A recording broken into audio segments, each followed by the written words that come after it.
Hi, I'm Eric Durant. I'm a computational biologist here at 23andMe. I've been with the company for about 2 years now, and I'm mostly working on their ancestry products, which range from a variety of different problems.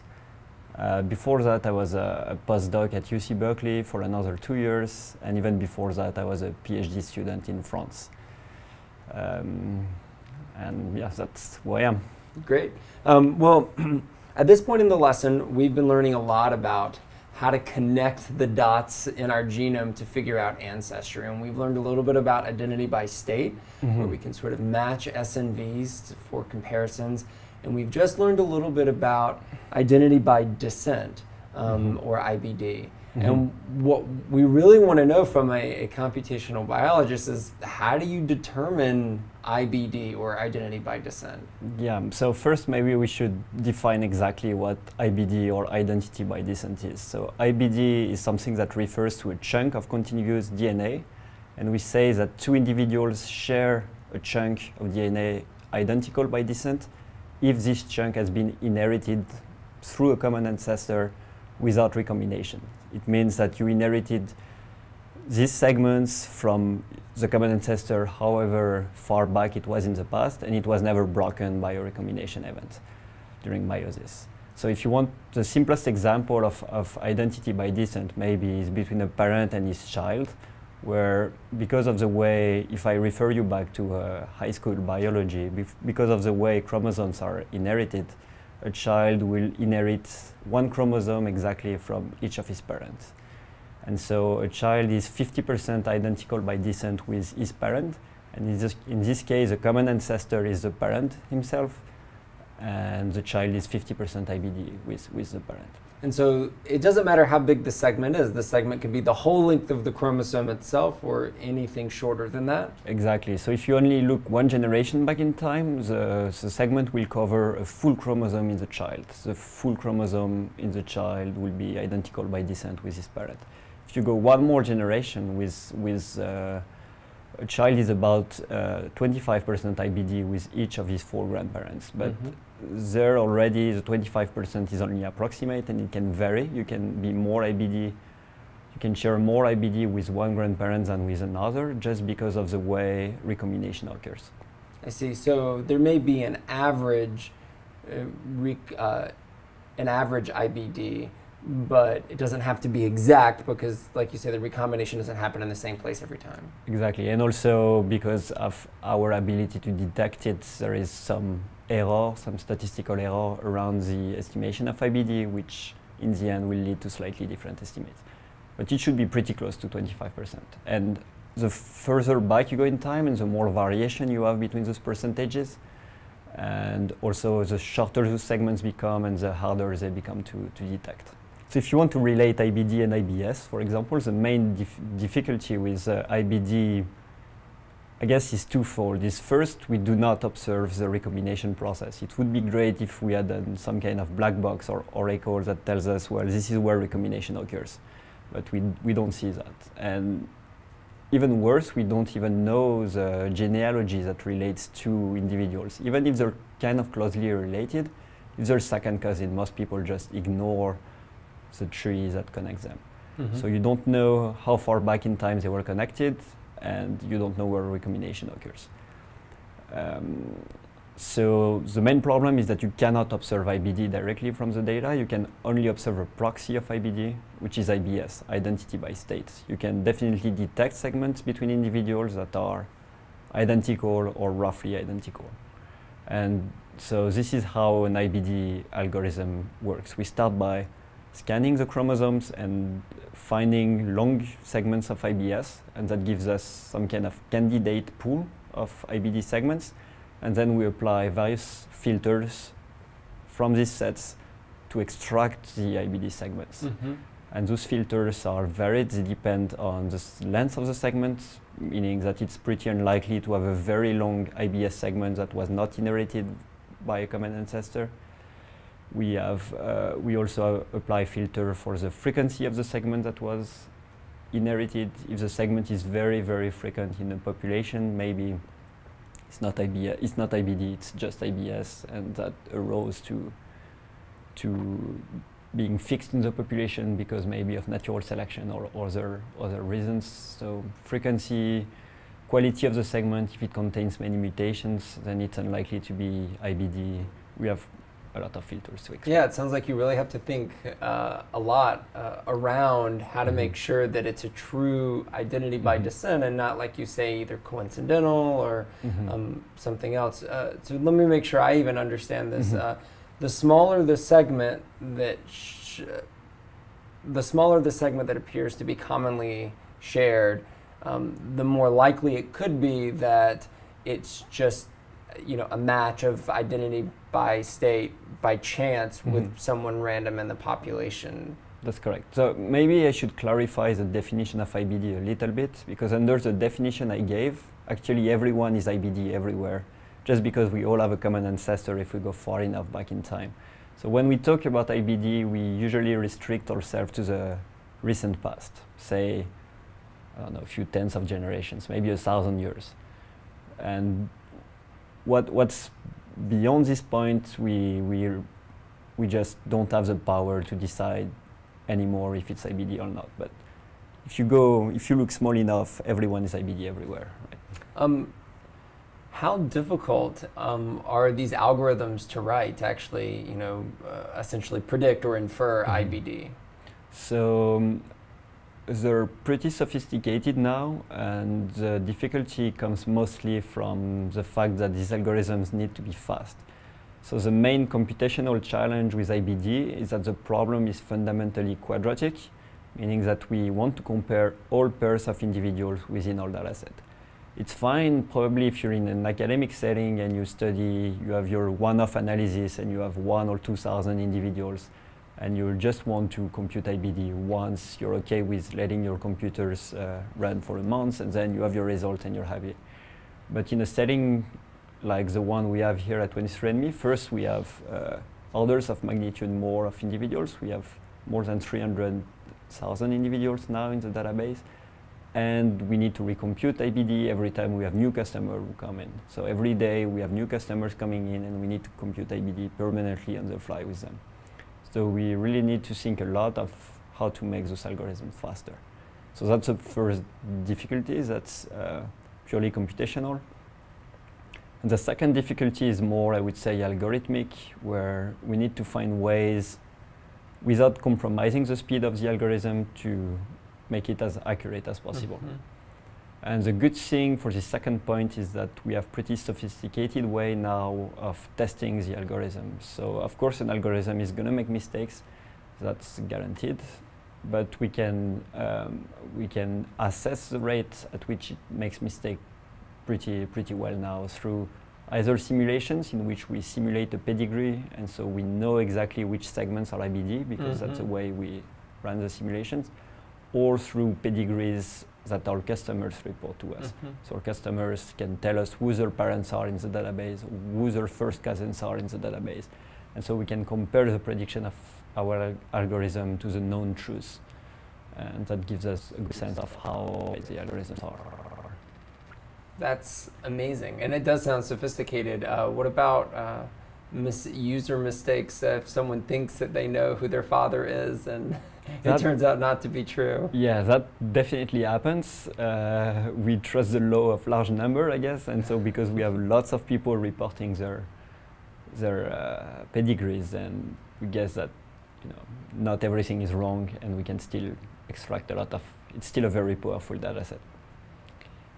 We have other ways of checking whether someone is really the kid of someone without doing IBD. There is some more obvious stuff that you can do.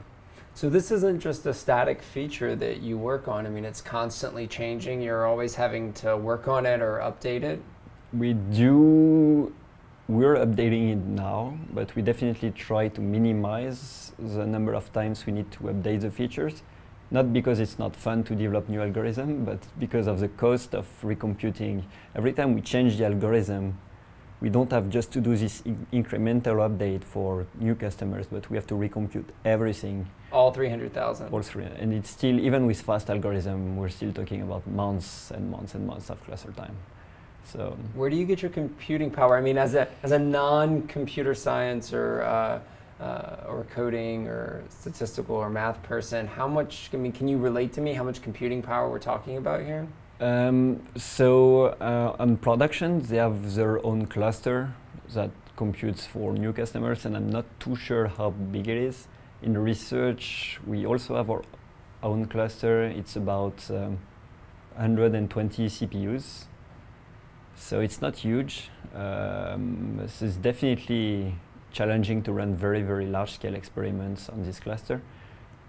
And my guess is that soon we'll have to go to the cloud. We're actually talking to Google Compute engineers to be able to compute IBD on their machines, just because it will scale much better.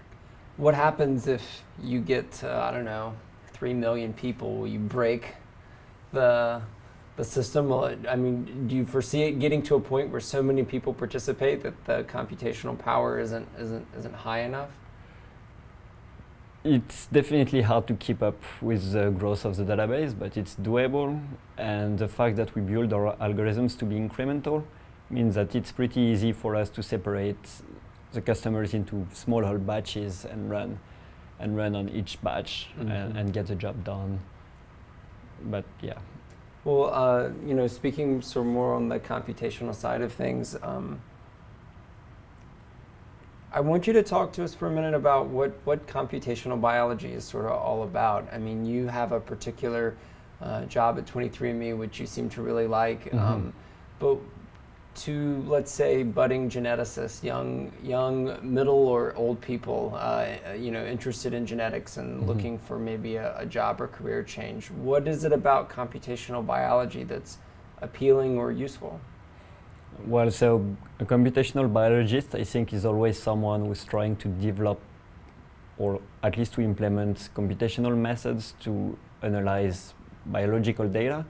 So in my field, in genetics, even in my field, there is a wide variety of different data and a wide variety of different applications. So a computational biologist could be someone developing pipeline to analyze whole genome sequences, for example, just from the raw data to the alignment to calling the SNVs from the raw data and just process the data so it's ready for statisticians, for example, to try to further process it. Could be someone like me who's, for me, a very big part of my job is machine learning. So it could be someone who's really interested in machine learning and trying to extract sense from the data directly. It comes from the realization, I think, that the amount of genetic data is huge and growing really fast. And even maybe more problematic is the complexity of the data. Like, any single phenotype is going to be influenced by, not any single, but many phenotypes is going to be influenced by a lot of different genes. It's very, very hard to find exactly the structure in the data. So machine learning is one way to tackle the problem, and I think it's a way that's proved successful already. So yeah. And it sounds, you know, based on what you're saying, that, you know, the information age is just growing bigger and bigger, especially in the world of genetics. So the need for understanding and the need for people who can actually use this information and this data is really important. Yeah. How often do you find the biologists, the trained geneticists or biologists, understand enough coding or computer science to move forward, versus how often is it that it's the math and computer science people who are learning the biology to help out? Which direction is it normally? So here at 23andMe, I think it's safe to say that all the computational biologists came from the computer side of things. They have training either in computer science or in math or in statistics, and they learn biology later as a fascinating application field for data scientists, basically. And so, as you know, biology and genetics grows, you think there will be an opportunity for many more computational individuals who are interested to sort of learn genetics and biology and apply that? Yes, definitely. I honestly think that biology is the science of the 21st century, nothing less. And it will change everything for most people. It will revolutionize medicine, being preventive or personalized. it will, yeah, it will basically change the daily life of everyone, I guess. And we need more people, and I think many more jobs are going to be created around computational biology. Can you talk to us maybe a bit about, just in general, the type of coding you've done while you worked for 23andMe, or even beyond 23andMe? You mentioned that you've worked on Ancestry and specifically IBD. Are there other aspects that you worked on as well? So I developed another features at 23andMe called Ancestry Composition, which goal is to find the origin of segments, not as precise of finding who you share it with, but where does it come from. So it could come from some part of Europe, it could come from some part of East Asia or some part of Africa. So here we applied very different methods. The type of coding there was very much the machine learning type of coding. So it's a lot of numerical analysis where you're trying to predict classes for your data. So it's a lot of, you end up developing a lot of optimization problems. A lot of dynamic programming is involved in this kind of problems. For example, when you code hidden Markov model to relate adjacent chunks of DNA, then there is some very well-known dynamic programs that you need to implement to make this thing fast and to be able to optimize it to fit your data as well as possible. Mm-hmm. How do you think the future of biology and genetics looks with regards to computer science and computational biology? Do you think there's going to be a big need for geneticists in general and people who study biology to learn these skills as they go along, or do you think they're just going to need to partner up with other people who know them? I think you could defend both point of view, obviously. I think there is still a lot of value for being a specialist in your field. Obviously, you cannot be good at everything, and having good biologists and good geneticists who can give people with a strong computational background, hints at what they should be looking at, and advice on what is important in the field, what is the problems we need to solve first, is definitely very valuable. So I think there is still room for pure biologists, definitely. Well, tell us a bit more about your background. I mean, how did you get interested? I mean, well, first I should ask, how did you get here? What did you study in school, and how did you get interested in it? So my undergrad was in applied math and computer science. And then I went on to do a PhD in statistics, and because that was in France, and because the way it works in France, I had to choose a field of application for statistics, and that's only then that I began to think about genetics, because my PI was very interested in population genetics, which is this field in genetics where we try to learn about human evolution. So natural selection, demography, ancestry, identity by descent. So then I became interested as well, and I developed a statistical learning method to learn about the genetic structures of populations. After my PhD, I decided to do a postdoc here at UC Berkeley because I had a very good opportunity with someone very famous in the field of population genetics. And there I was lucky enough to work on the first draft of the Neanderthal genome. So wow. I actually had the first full Neanderthal genome sitting on my hard drive, and I could just do my stuff with it, anything I wanted. That's awesome. And I contributed to develop methods that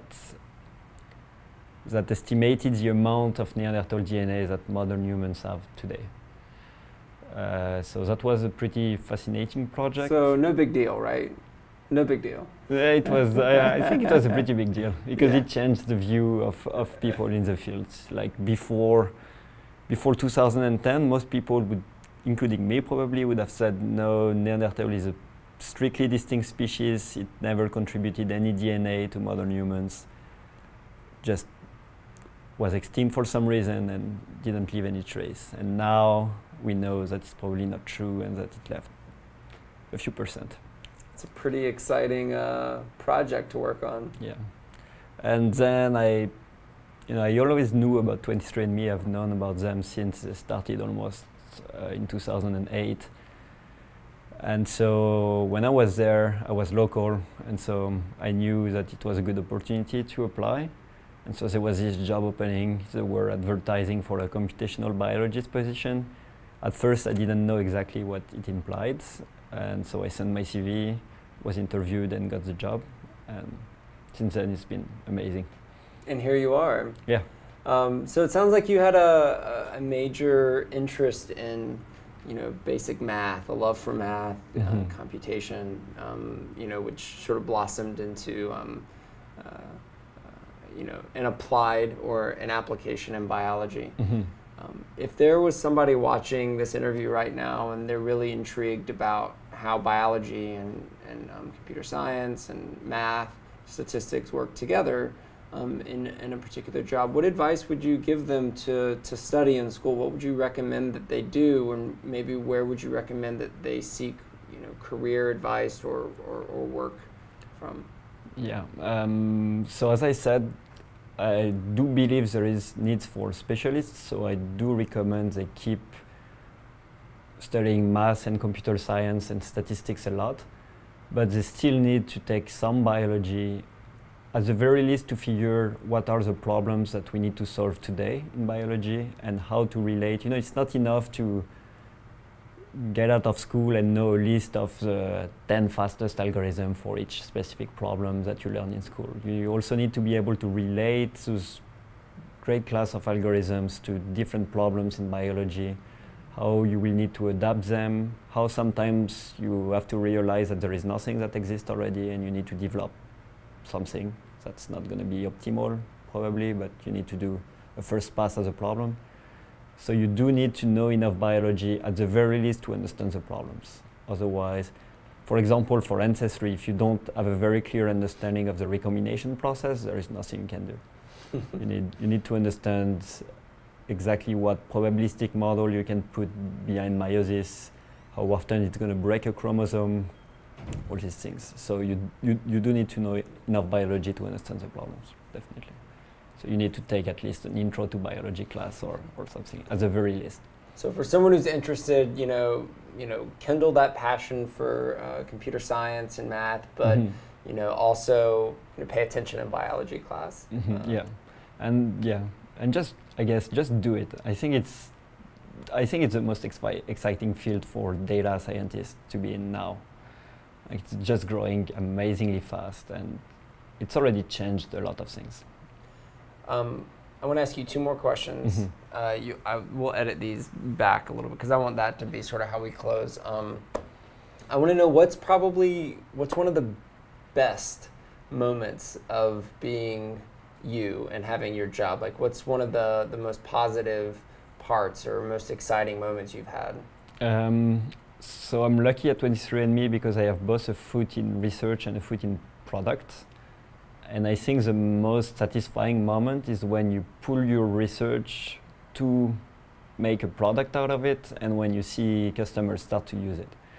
And then, if you're interested in science and you publish a very good paper, you're super lucky, you get 1,000 citations, it's already kind of a lifetime achievement. But here, if you make a product out of your research, it's going to be seen by hundreds of thousands of people instantly. And they're going to react about it, they're going to talk about it, they're going to give you new ideas about it, they're going to find bugs you never thought you had in the first place. Just because 300,000 pairs of eyes, it's much more than yours. So that's definitely very satisfying. And what would you say is probably one of the most difficult or challenging aspects of what you do? That's a good question. I guess testing is probably the hardest. Yeah, everyone believes they write good code. Everyone believes their code is fast, but not everyone tests enough, especially when you're in a production setting where you're going to put a lot of stress on your algorithm. So the most difficult part, I think, is to make sure everything works as intended. It's going to stay fast. you need to have a very good understanding of the algorithm complexity, the algorithmic complexity of what you code, just to make sure you're not going to receive an email on Sunday saying, oh, you broke the website and we're losing a lot of money, fix it. So yeah, you need to test a lot, I would say. Great. Well, thank you, Eric, for joining us. Thanks, Matt.